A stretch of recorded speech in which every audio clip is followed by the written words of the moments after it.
Bonsoir, très heureuse de vous retrouver pour une nouvelle édition du 19h dont voici les principaux titres. Alors que l'offensive russe en Ukraine est entrée dans sa première semaine, la mobilisation est générale pour venir en aide à la population ukrainienne. La Croix-Rouge monégasque a débloqué une aide d'urgence de 80 000 € et lancé un appel aux dons qui est déjà très largement entendu. Nous serons dans ce journal avec le secrétaire général de la Croix-Rouge monégasque, Frédéric Platini. Et avec l'économiste Nicolas Gutzmann, nous verrons quelles sont les répercussions financières de cette crise, quel est l'impact actuel et à venir sur les échanges commerciaux internationaux et sur notre quotidien. Cérémonie de passation de commandement ce matin à la caserne des sapeurs-pompiers de Fontvieille, reportage à suivre. Nous ferons le point également sur l'avancée du chantier de la Villa Carmela dans le quartier de Saint-Roman, un chantier hors norme et modèle, sans grue, qui s'opère dans un immense sarcophage pour limiter les nuisances et favoriser une démarche durable. La Roca Team reprend sa campagne européenne en allant affronter demain la redoutable équipe de basket du FC Barcelone qui occupe la tête du classement d'Euroleague. Nous retrouverons sur place en Catalogne nos envoyés spéciaux. Mais tout de suite, pour débuter ce journal, un focus sur la crise ukrainienne. Cela fait maintenant une semaine que l'offensive russe a été lancée. Les images de guerre et de la situation précaire dans laquelle s'est retrouvée la population ukrainienne occupent la une des journaux. Le conflit est dans tous les esprits et toutes les discussions. Avant de retrouver le secrétaire général de la Croix-Rouge monégasque, Frédéric Platini, nous sommes allés vous demander si cette guerre et ses conséquences vous inquiétaient. Voici vos réponses au micro de Sandrine Nègre sur des images d'Olivier Bonello. On est assez en sécurité ici à Monaco, mais c'est sûr que c'est assez préoccupant. Non, personnellement, je suis pas inquiet pour nous ici, mais j'essaie de suivre un peu et surtout, ça me touche pour les gens qui sont là-bas. En fait, c'est quand même assez grave. Je me sens un peu inquiet pour les Ukrainiens. Eux, ils ont certainement quelque chose à s'inquiéter. Est-ce que c'est un sujet qui vous inquiète ici? Beaucoup, beaucoup, parce que j'ai vécu tellement longtemps la guerre dans ma vie, alors tout ça, ça me fait mal au cœur. Et ça m'inquiète. J'ai peur qu'on fasse la guerre et qu'il y ait des bombes qui arrivent à Cap d'Agde qui touchent Monaco. Oui, c'est touchant pour l'Ukraine, les pauvres. À tout moment, on se dit que on peut être touché si on est contre Poutine. Je suis ex-US Navy, j'ai envie d'aller là-bas. Ah, vous avez envie d'aller en Ukraine? Avec mes amis du US Navy pour prouver que ça doit finir. J'avoue que ce sujet m'inquiète beaucoup plus au niveau de mes enfants que de moi-même. Parce que déjà qu'on s'inquiétait beaucoup au niveau écologie ces temps-ci, je vous avoue qu'un conflit et une guerre nucléaire actuellement, ça me fait très très peur et je me dis mais quel monde on va leur donner? Un conflit qui ne laisse donc pas indifférent. Dès les premières heures de l'offensive, la Croix-Rouge internationale s'est mobilisée et a activé toutes ses antennes. La Croix-Rouge monégasque a rapidement débloqué une enveloppe financière et lancé un appel aux dons. Les besoins sont de plus en plus criants. Nous sommes avec le secrétaire général de la Croix-Rouge monégasque. Bonsoir Frédéric Platini. Bonsoir Patricia. La Croix-Rouge monégasque s'est rapidement mise en ordre de marche pour venir en aide à la population ukrainienne. C'est une aide financière, une enveloppe d'urgence tout d'abord qui a été débloquée. On a attendu de voir l'appel du mouvement. C'est un appel conjoint entre la Fédération et le CICR. Donc Fédération, c'est pour les situations hors situation de guerre et CICR, c'est situation de guerre. Et on a reçu un appel vendredi soir de notre mouvement de l'ordre de 250 millions de francs suisses. Donc c'est un des plus gros appels qui m'ait été vu de voir. Et de suite, la Croix-Rouge monégasque lundi a lancé l'appel à son niveau pour venir en aide au mouvement. Donc il y a eu le déblocage d'une aide d'urgence de l'ordre de 80 000 €, c'est cela? Voilà, notre président, le prince, m'a contacté et il a décidé d'allouer une aide initiale de 80 000 €. Cette aide, elle est déjà complétée par plus de 180 000 € que la Croix-Rouge a récolté en 2 jours. Donc je vois un afflux massif de fonds. Oui, c'est-à-dire qu'effectivement, à cette enveloppe s'est ajouté cet appel aux dons et vous êtes déjà parvenu à récolter cette somme. Tout à fait. Et je pense que nous allons, ça c'était un appel initial de la Fédération et du CICR pour 250 millions d'euros. Donc je pense que ça va être amené à grandir et que la Croix-Rouge devra aussi compléter son appel initial. Comment ces fonds vont-ils être utilisés, Frédéric Platini?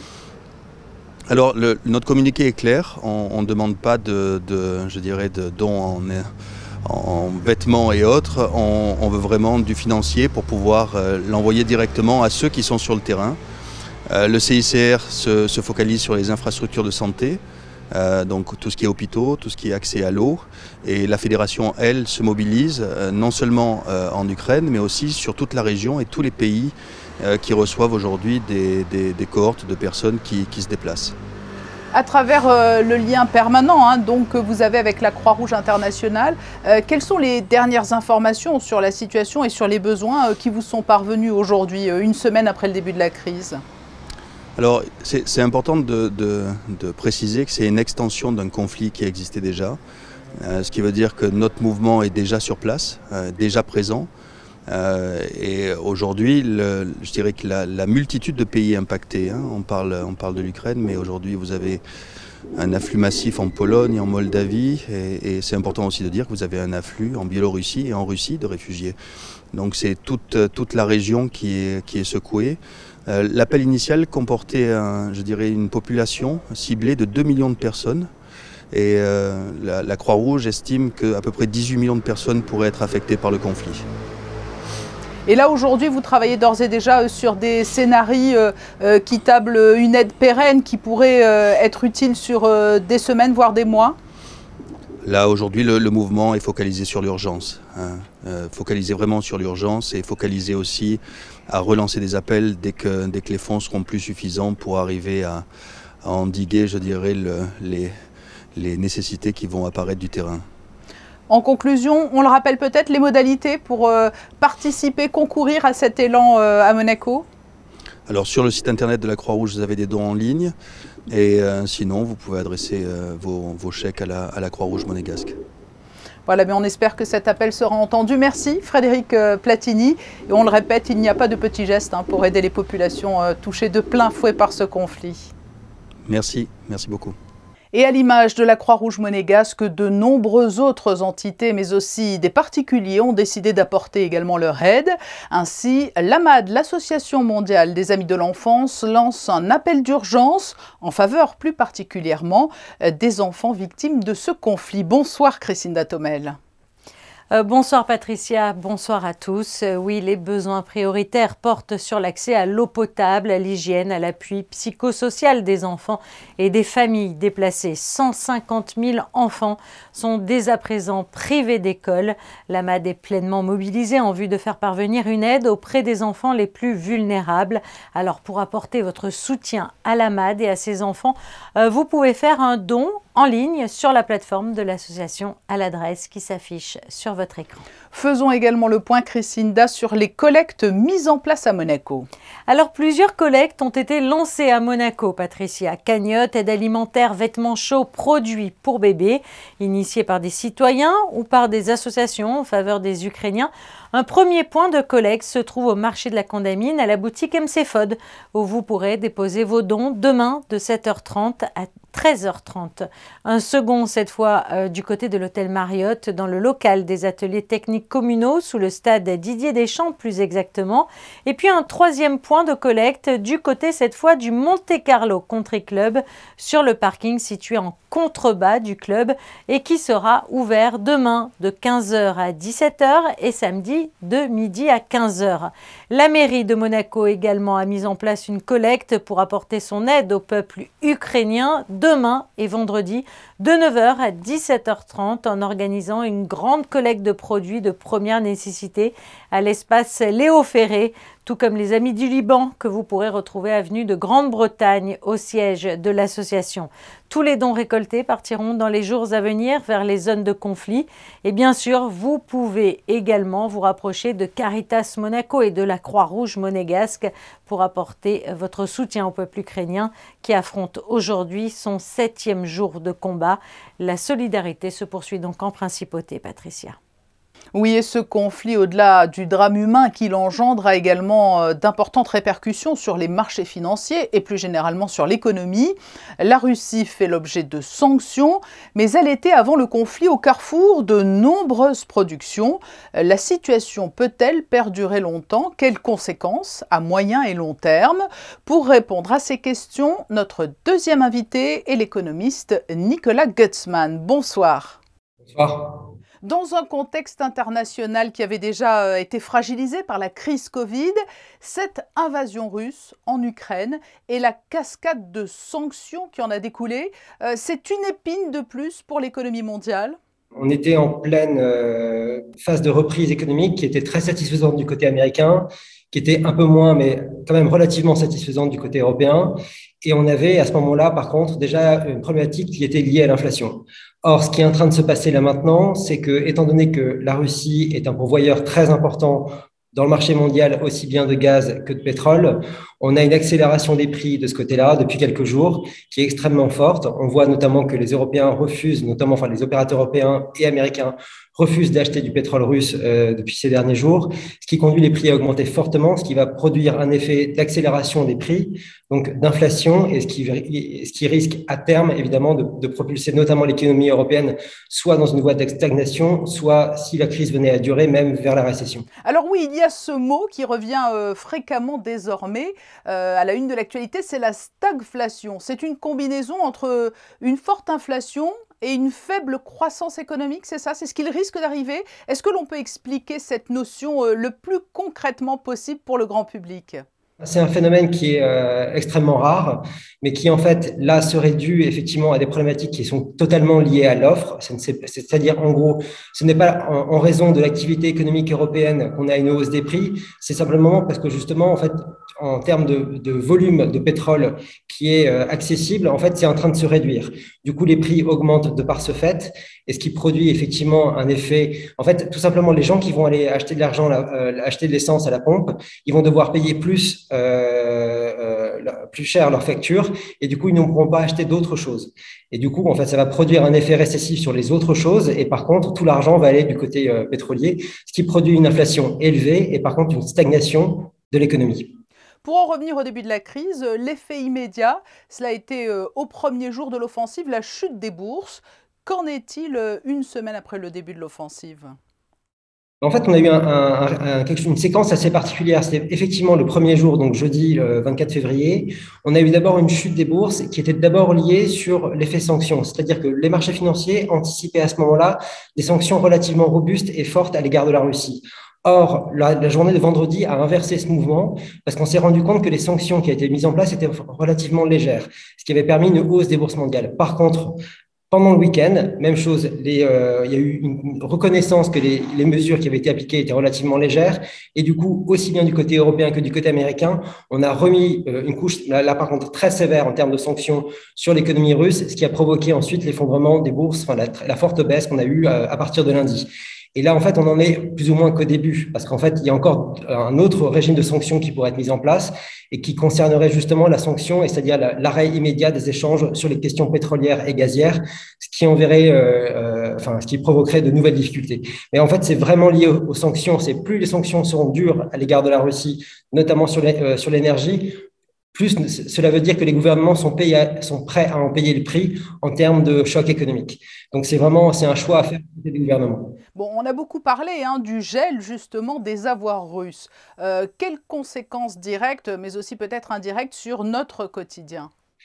Sur le gel des avoirs russes, on ne peut pas dire qu'il y aura un effet absolument important. Ensuite, je pense que la problématique elle est plus financière, c'est-à-dire éventuellement les problématiques que pourraient rencontrer les banques, notamment européennes, qui sont largement exposées à la Russie, qui pourraient en souffrir effectivement. On le voit effectivement parce que le secteur financier a été largement sanctionné en bourse.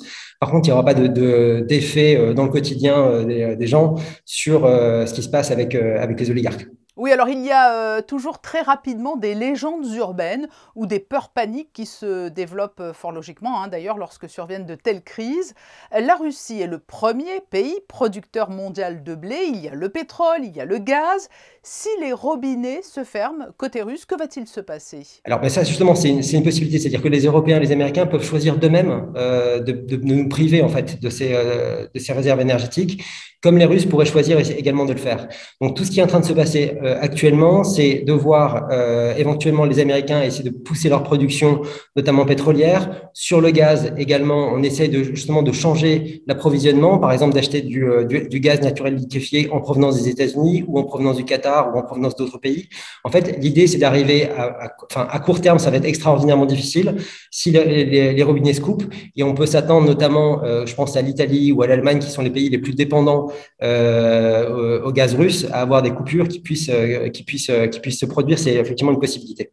Merci Nicolas Gutzmann pour cet éclairage global sur les conséquences économiques de la crise ukrainienne. Merci à vous.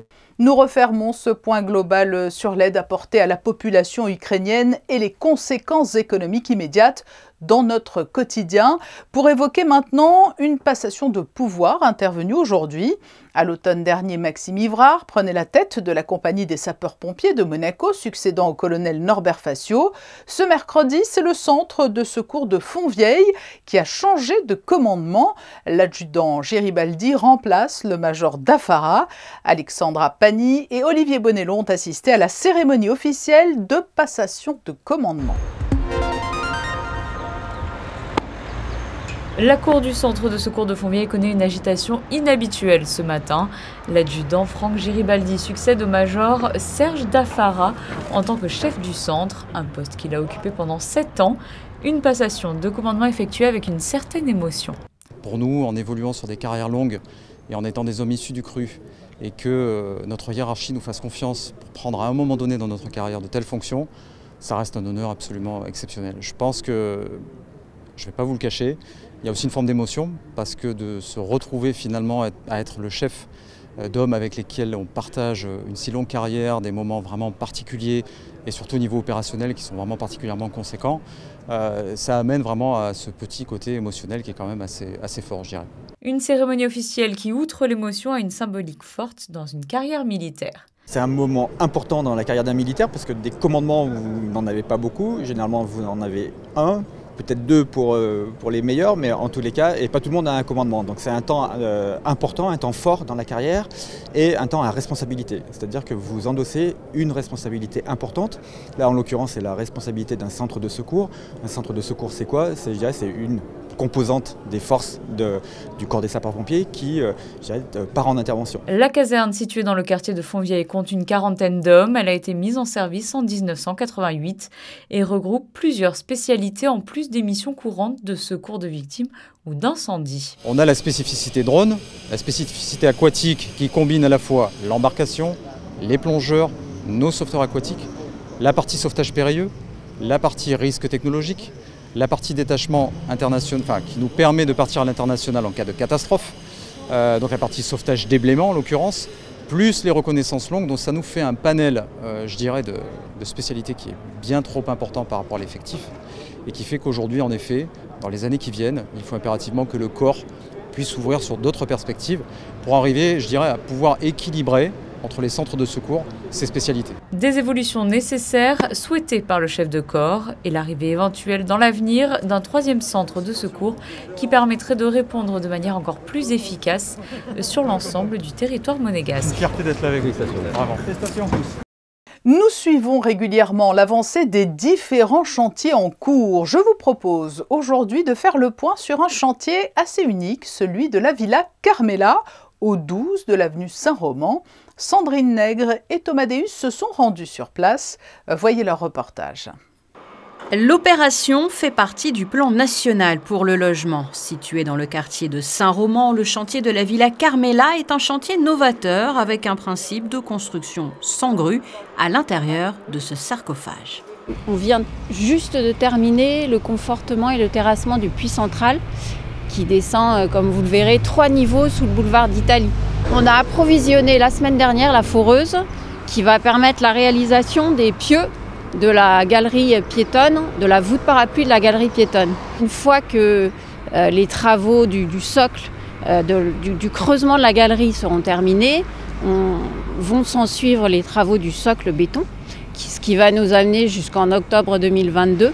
Ensuite, les travaux de la superstructure bois pourront commencer à l'intérieur. L'opération devrait être livrée au cours du 3e trimestre 2023. Une opération en lien direct avec une thématique, celle du développement durable. C'est un projet qui est engagé dans une démarche BD2M. En phase conception, donc il a atteint le niveau or. Et bien évidemment, notre objectif, c'est de maintenir ce niveau or en phase réalisation. Alors, je dirais qu'au-delà des engagements environnementaux forts qui ont été pris sur cette opération, donc il y a une conception bioclimatique, on a recours à la géothermie pour couvrir les besoins en chaud et en froid du bâtiment. 3 innovations majeures. En dehors du socle béton, l'ensemble de la structure est en bois. Système Umbrella sans grue pour moins de nuisances. Et enfin Smart Energy Hub, le surplus d'électricité en provenance des panneaux solaires sera stocké sous forme d'hydrogène. Nous retrouvons Christine Tomel pour un nouveau point info. L'Office des timbres va procéder à la mise en vente d'un timbre rendant hommage à la sûreté publique. Et oui, dans le cadre des 120 ans de sa création par le prince Albert Ier, la Sûreté publique a voulu marquer l'événement par l'émission d'un timbre, chargé d'assurer le maintien de l'ordre public et de veiller à la sécurité des personnes et des biens. Elle sera représentée sur le timbre par la casquette des policiers monégasques, symbole le plus représentatif de l'agent de police en tenue. Le monogramme du prince souverain surmonté de la couronne soulignera également l'attachement de la police à son prince. Un timbre qui sera mis en vente au prix de 1,65 €. C'est de saison. Un événement culinaire est organisé les 12 et 13 mars prochains au marché de la Condamine, mais il faut d'ores et déjà réserver, Christinda. Oui Patricia, si vous aimez les oursins, eh bien c'est le moment. 2 oursinades seront organisées en principauté le samedi 12 mars au marché de Monte-Carlo, puis le dimanche 13 mars au marché de la Condamine. C'est l'écaillé habituellement présent au marché de la Condamine chaque fin de semaine qui fournira la matière première, à savoir les fameux oursins fraîchement pêchés pour l'occasion. Sur chacun des 2 marchés, une zone spécialement réservée aux consommateurs d'oursins sera accessible sur réservation préalable impérative au plus tard le lundi 7 mars. Alors pour ce faire, rien de plus simple, un numéro de téléphone, le 06 77 78 16 86. La formule comprendra une assiette de 6 oursins accompagnés de pain et beurre au tarif de 13 € hors boisson. À noter également que l'écaillé proposera son offre habituelle de fruits de mer en complément des oursins. Du basket à présent, la Roca Team se déplace en Catalogne pour y affronter demain le FC Barcelone en Euroleague. Nous retrouvons sur place l'équipe de Monaco Info, Sylvain Péroumal et Yannick Debever. Nous sommes au cœur du FC Barcelone, dans l'enceinte du Camp Nou, avec le musée de ce club historique juste à côté. C'est ici que l'AS Monaco vient défier les leaders de l'Euroleague. Une Euroleague fortement perturbée avec les dernières annonces du conseil d'administration. Les 3 clubs russes engagés sont exclus de la compétition jusqu'à nouvel ordre, ce qui veut dire également que tous les matchs joués sont annulés. Monaco avait un bilan de 4 victoires et 1 défaite face aux clubs russes, toutes annulées. Et la Roca Team passe d'un bilan de 14 victoires et 13 défaites et une 7e position au classement à une 8e position et un bilan de 10 victoires pour 12 défaites. Chaque victoire sera donc d'autant plus importante jusqu'à la fin de la compétition. Et demain, Monaco retrouvera Brandon Davis, un ancien de la maison de la Roca Team qui avait fait très mal au match aller. Léo Westermann a l'occasion de mettre quasiment le coup de grâce à son ancienne équipe, à son 2 et il a failli récupérer la balle dans le Théol. On peut avoir une prolongation, Le dégage. Et le rebond. Il reste 2 secondes 7. C'est terrible. First game in Monaco was, special to me, especially being back in that gym and, having the memories that I have in that gym. And then the manner in which the game went, it was a hard-fought game, a lot of emotions and, a lot of physicality. And to win the game in the manner of which we did is something special to me, and I always remember that game.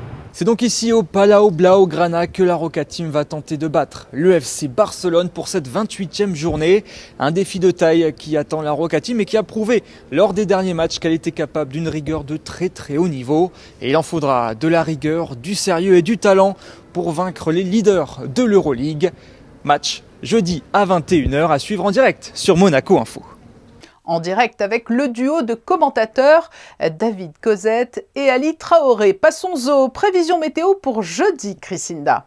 Jeudi, le temps qui s'installe sera couvert, une journée nuageuse, laissant peu de place aux éclaircies. Du côté des températures, 8 degrés pour les minimales et 12 pour les maximales.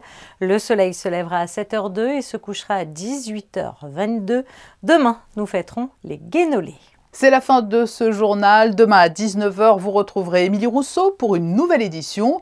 Nous nous quittons avec les photos de Manuel Vitali, instantanées prises ce matin lors de la passation de pouvoir à la caserne des sapeurs-pompiers de Monaco de Fontvieille. Très belle et douce soirée à vous.